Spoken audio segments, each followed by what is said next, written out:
Breaking news, basangwa Congo na bamboka na bino basangwa Congo.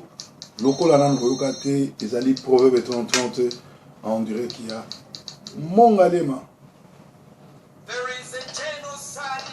Il y a Freddy Wanga, genocide in Congo, nobody won't talk about him. What's happened to Congo?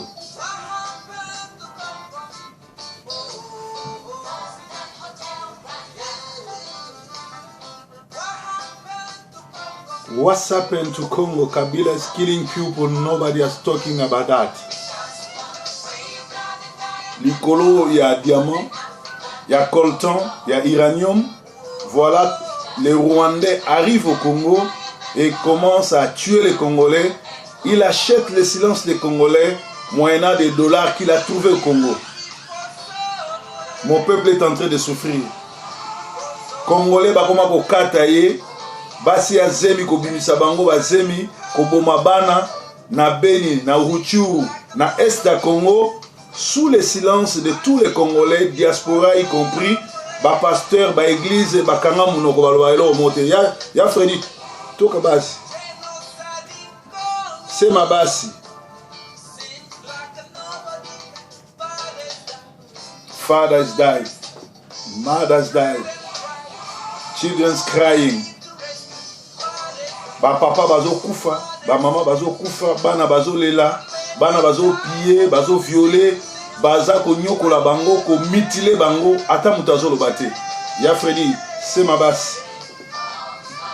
Kabila, c'est un criminel qui est foutu au kangato si la naï. Ils ont devoir à tout Congolais à Kangela biso Kabila parce que trop c'est trop. Génocide des Osama na Congo.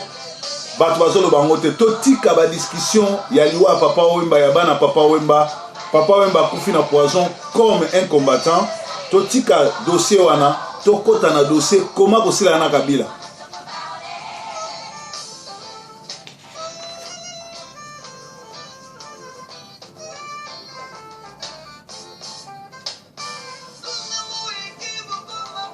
Butuna moi Kivu Goma bakolela.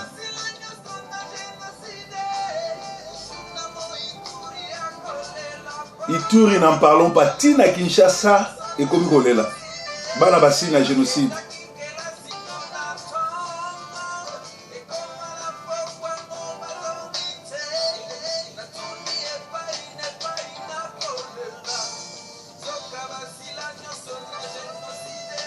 Kabila abomaka ba Congolais atike la charge ya kokunda pe social biso bato diaspora.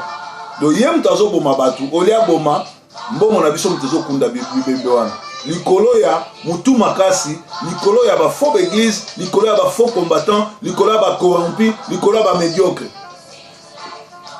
Genocide in Congo, nobody talk about it. To médiatiser génocide. Mikolo to lo bela génocide. To lo ba ndenge ni to koboma Kabila.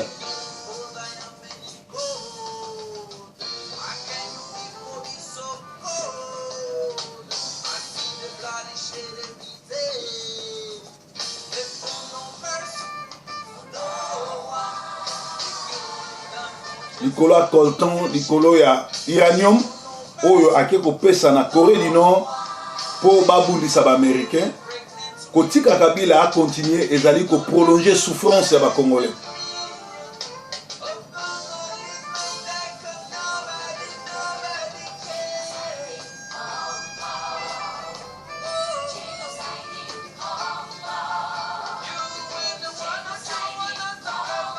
Génocide des Osama na Congo. Congolais tout le belango. Ils ont devoir à eux Congolais au médiatiser génocide. Ndenge ya Freddy Wanga uti oyema. Nzembo ebima bato babeta ngo te. Mezo ça la promotion tozo funda makambo oyo ezoleka na mboka. Bunya azolela Kinshasa azolela Matadi, Mbandaka, Lubumbashi. Ba Congo bazolela.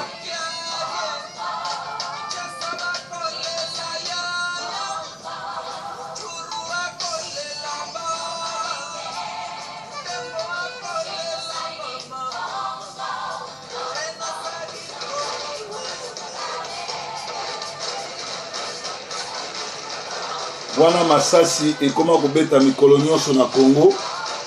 Merci à Freddy, génocide des osama na Congo ata mutu moko azolobela ngo te eza mawa mingi esengeli biso moko bana Congo to médiatiser génocide soki to médiatiser ngo te eza na mutu moko te akoya kolobela biso to akoya kokotela biso ezala mawa mingi.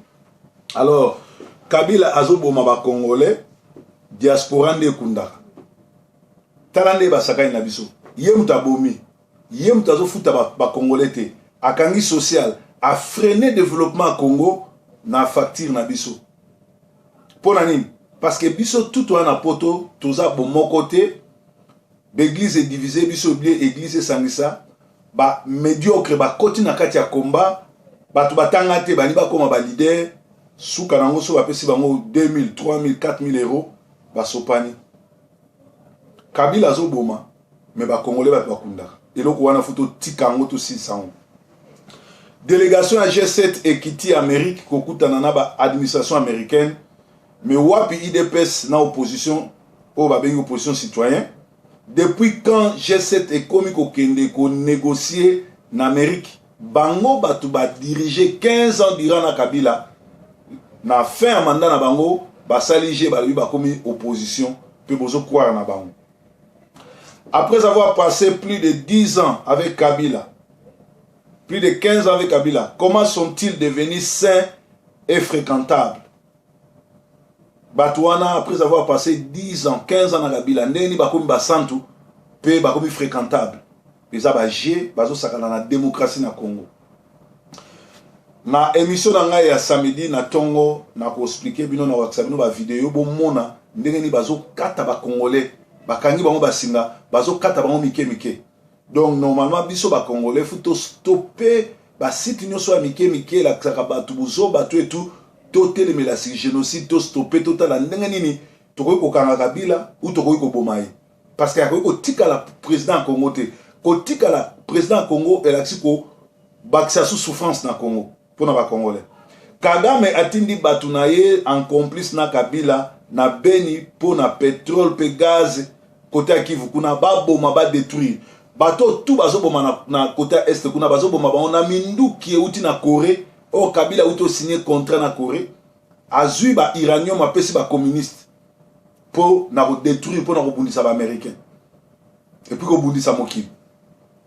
Donc combattant to lukakaka comment ko stopper ba crime ya Kabila na batu na ye, comment ko sila na bango, comment ko stopper génocide, ko stopper assassinat, ko stopper buzo ba nyonso ba atrocité o izo salama na Congo. Vraiment faut to stopper ango. To ebi bino tout botika bana na ba Kinshasa bo ba msubo ena bana awa batinda bana na poto ba batika na Kinshasa. Alors bokomi ko lobake o kala mingi te bo pesa position na bino bo yeba soki uzaleli to sito yebi bo meka ko changer ba kanti to yebi ba komo na bino ba video bo sala ko kumisa ya umela to yebi bo meka ko changer ba kanti ba video bo sala eza ba preuve que boza ba traître pe batu oyo boza côté à peuple te to yebi ba komo na bino bo meka ko changer position te po bino bo kumisa ka raïs o azo bo ba Congolais. Kabila azo koma ba Congolais azo tika nyonso tuna mutu ya diaspora. Alors ezali pasimi futo silanai ba sango ya Congo awa to komina na ba sango ya poto Edo Coiffure na Manchester très en colère asali organisation moko alobi comment kosilana na Kabila alobi bon combattant Luka comment ko stopper ba crime ya assassinat ya génocide ya Kabila na RD Congo. Donc wana ezali idéologie ya Edo Coiffure na Manchester na ba tokoti suko na ba news ya local news ne ba bengara to bandina na Manchester mututu apesa William to Patrick Bonyeku biloko mituka to biloko nyonso tout parce que awa ayiba plus de 50 cars sans compter ba carton to kangisa kiye to zana log number police apesi biso kota en contact na papa Jeff be kota en contact na proverbe 3030 pour na tozwa enregistrement ya yo déclaration na yo pour to kota sango na la police pour to ke na côte to bandi opération ya kokanga ba escroc ba miyibi na ba assassin na bato babeta bato mabende mobali ya solo soza na problème na mninga no mobali kanga makofi yaka to bunda mais alite ke yo olobi oze lombe okolata libende na maboko oye na kidiba obeti mutokimi wa mobali te alors lisolo wana so bomoni ke tokena ngo ndenge wana po soki ayaki ke tobunda abetinga yoza malamu totiki a gagner mais oyo aye na kidiba alati libende abeti yo futo frapper très fort pour likamwana esila ba criminel ba kuluna il faut to silana na bango alors tolobi ete